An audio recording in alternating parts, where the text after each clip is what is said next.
Hey folks, I thought I'd make a short video to highlight all the changes that the game has seen over the past couple months. I've been showing some of these through YouTube Shorts, but I know these can be easy to miss sometimes. First off, there's some new environmental tiles and sprites, like the edges of the water are now animated, and also the player has some new animations. The walk cycle used to only be 2 frames, but it's now 6, so it's a lot smoother and looks way nicer.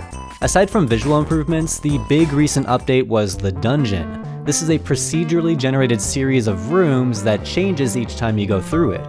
The rooms are simple, but they're a good demonstration of what I wanted to start things off with. There's some hazards like spikes, and most rooms have enemies that you have to either fight or avoid. I think the dungeon looks very nice, and I'm happy to have some real content in the game, but it got me thinking about the direction I want to take with these levels. As I'm playing through these procedurally generated dungeons, I keep noticing ways I could manually change the layout of the rooms to create a better experience. Since that's the case, I'm starting to reconsider procedural generation altogether, and I'm leaning more towards hand designing every dungeon. Feel free to let me know in the comments if you have any feedback on this. Regardless, at the end of the dungeon is the first boss, which is this giant floating eyeball enemy.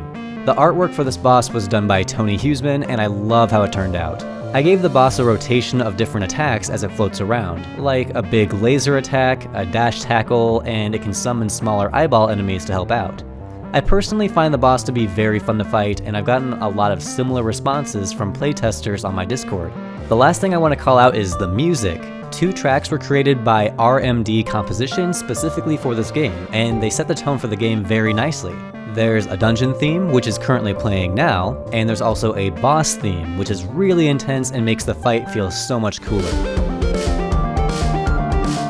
You can play the game now as a short demo with all these updates. Check the description for details. Thank you so much for watching.